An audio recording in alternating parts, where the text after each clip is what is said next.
আসসালামু আলাইকুম রহমতুল্লাহি বারাকাতুহু। আশা করি সকলেই ভালো আছেন। ইনশাআল্লাহ আমিও ভালো আছি। আজকে আবারও চলে আসলাম একটি ক্ষুদ্র মৌমাছির ভিডিও নিয়ে আপনাদের কাছে। দেখেন এই চাকটি আপনাদেরকে দেখতে পেয়েছেন। আমরা এখন বক্স থেকে আমরা রানী সেল দিয়ে বিভীষণ দিতে একটি বক্স নিয়ে আসছি। একটি বক্স থেকে কিভাবে আরেকটি বক্সে রানী সেল দিয়ে বক্সটা করা যায় সে বিষয়ে আজকে কথাবার্তা বলবো। আপনারা অতি পাশেই দেখতে পেরেছেন একটি ফ্রেমে কয়টা রানী সেল দিয়েছি। এখন আপনারা একটি বক্সে কয়টি রানী সেল দিতে পারেন সর্বোচ্চ, তাই আজকে আপনাদেরকে দেখাবো এবং কিভাবে মৌমাছিগুলো দিতে পারেন সেটা আজকে ভিডিওতে আপনাদেরকে দেখাবো এবং একটি বক্স থেকে কয়টি বক্স হয় সেগুলা বলবো আপনাদেরকে। দেখেন আপনারা অবশ্যই দেখতে পাচ্ছেন যে একটা সেল আমি বক্সে দিয়েছি। এখন কিছু সংখ্যা মাছি আমরা নেট বন্দি করব, যে পুরান রানীটা সেটা দিয়ে নেট বন্দি করব, কারণ না হলে আপনাদের সমস্যা হবে। কারণ সেলের সাথে যদি পুরান রানীটা দিয়ে দেন তাহলে তো কোনো লাভ হবে না। কারণ সেল থেকেই রানীটা বের হয়ে হয়তো পুরান রানীটা মারা যাবে, নাহলে নতুন রানীটা মারা যাবে। আপনারা যারা বক্স করবেন অলরেডি আপনাদের বক্সে রানী সেল দিয়েছি এবং অনেকের বক্সে দিবে। দেওয়া সেলগুলা দিয়ে আপনারা কিভাবে করতে পারবেন, দেখেন এটা একটা নতুন ফিতা। এটা কিন্তু রানী সেল এখনো শুরু করে নাই, তবে শুরু করবে। তার আগে আমরা যে সেলগুলো ভালো দিয়েছি, দেখেন এটার মধ্যে একটা রানী সেল আছে। অবশ্যই আপনাদেরকে দেখাবো একটি বক্সে আপনারা কয়টি রানী সেল দিতে পারেন, দিলে আপনাদের সমস্যা হবে না এবং কিভাবে পুরান রানীটা আপনাদের বক্সে রাখবেন। আজকে আমি এই বক্সটা থেকে একটি বক্স করব এবং পুরান বক্সটা কিভাবে ঠিক করা যায় সেটা আপনাদেরকে বলবো। দেখেন ভাই, আপনাদের বক্সে যখন পর্যাপ্ত পরিমাণ মাছি হয়ে যায় তখন কিন্তু রানীর সেল কনফার্ম দিয়ে থাকে এবং বছরে কোন সময় রানীর সেল দেয় এবং কোন সময় সেলগুলা দিয়ে বক্সটা আলাদা করলে ভালো হয়। এখন কিন্তু সরিষার সিজন, এই সরিষার সিজনে শেষে যখন সরিষার ফুলগুলো ঝরে যায় তখন কিন্তু রানী সেল দিয়ে থাকে। এর আগে কিন্তু প্রায় বক্সেই সেল দেয়, এটা আপনাদেরকে দেখিয়েছি এবং কোন বক্সে এর আগেই সেল দিয়ে দেয়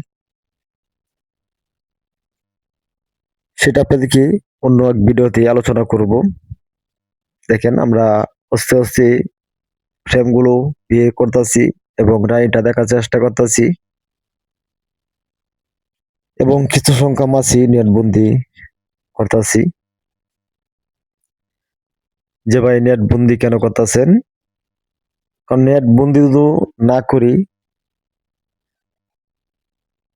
তাহলে ভাই বক্স করতে সমস্যা হয়, কারণ প্রচন্ড পরিমাণ মাছি থাকে বক্সে। সেজন্য আমরা একটি বক্সের বোলস নেটে আমরা আটকিয়ে নিই, তার পরবর্তী আমরা আরেকটি বক্সে মাছি দিই। এটা কিন্তু পুরান রানী দিয়ে করব, এই জন্য নেট বন্দি করা হচ্ছে এবং যে বক্সটা পুরান রানীটা দিব সেটা কিন্তু রানীর সেল দেওয়ার কোনো প্রয়োজন নাই, কারণ সেটা আমার তো অলরেডি রানিং থাকে।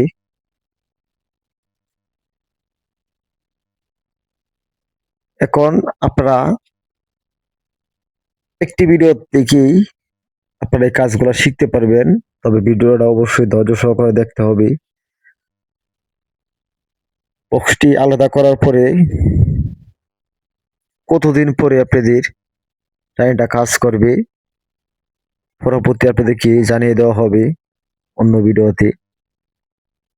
আজকের ভিডিওর কথা হবে শুধু খালি কিভাবে বক্স করবেন, কারণ আপনাদেরকে না দেখাইলে তো বুঝবেন না, শুধু কথাগুলা কইলে আপনারা মনে রাখতে পারবেন না।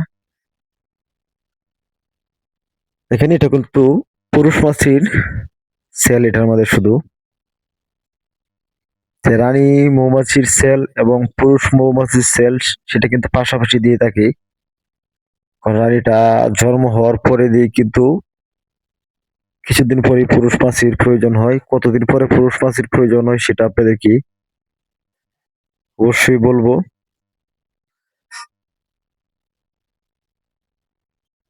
আপনারা যখন এইভাবে নেট বন্দি করবেন, পরবর্তী যে বক্সটা আপনারা নতুন করবেন সেটা কিভাবে মাছি দিবেন সেটা আপনাদেরকে দেখানোর জন্য এবং বোঝানোর জন্য আজকের ভিডিওটা। তো অবশ্যই ধৈর্য সহকারে দেখেন, বুঝেন। দেখেন আমরা আরেক কিছু মাছি আরেকটি নেট বন্দি করে নেব, কারণ আজকে কিন্তু আমরা 3টি বক্স হবে, একটি বক্স থেকে আরো 2টি বক্স বাড়াবো, কারণ আমাদের বক্সে পর্যাপ্ত পরিমাণ মাছি আছে, পর্যাপ্ত পরিমাণ রানীর সেল আছে, সেহেতু আমাদের কোনো সমস্যাই হবে না।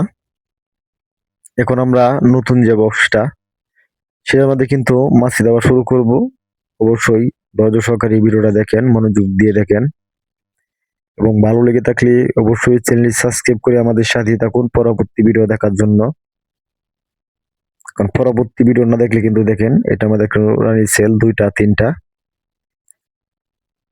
এখন 2টা 3টা সেল দিয়ে কিন্তু 3টা বক্স হয়, কিন্তু আমাদের বক্সটার মধ্যে হয়তো 10-12টা সেল হয়ে যাবে। আমাদের তো অত সেল দরকার নাই, যেহেতু আমরা 2টা বক্স করব সেহেতু 2টা বক্সে 2টি সেল দিতে পারি, এবং কি সর্বোচ্চ 2টি বক্সে 60টি সেল দিতে পারি, এর বেশি কিন্তু দিতে পারি না।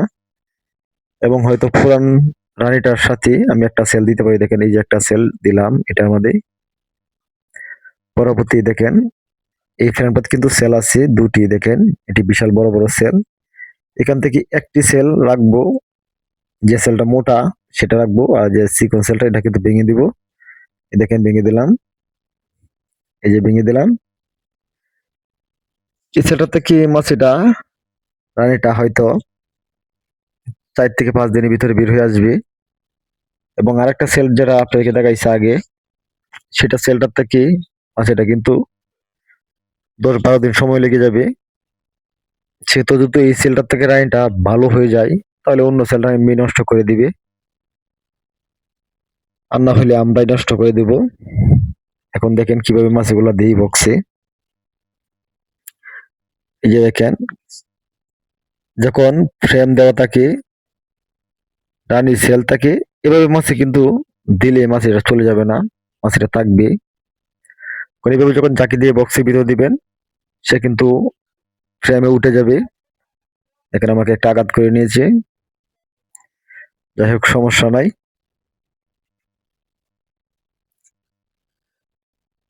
আর পরবর্তী দেখেন এই যে আরেকটা ফ্রেম আমি নিয়েছি, সেটার মাছিটাও কিভাবে দেই, এবং একটি বক্স থেকে কয়টা ফ্রেম দিয়ে আপনারা বক্স করতে পারেন। পর্যাপ্ত পরিমাণ বক্স ফ্রেম থাকলে 2টি থেকে 3টি 4টি দিতে পারেন। তবে হয়তো একটা দিয়ে করবেন না, একটা দিয়ে করলে নষ্ট হয়ে যাবে, মাছিগুলো হবে না। কারণ সাইড শুধু 3টি ফ্রেম দেন, 3টি ফ্রেম থেকে কিন্তু মাছি বের হবে, সেহেতু আপনার বক্সের কোনো সমস্যা হবে না। এখানে আমরা কিন্তু এটা 3টি ফ্রেম দিয়ে করব। দেখেন এই যে 3 ফ্রেম মাছি কিন্তু আমি দিয়ে দিয়েছি। এটা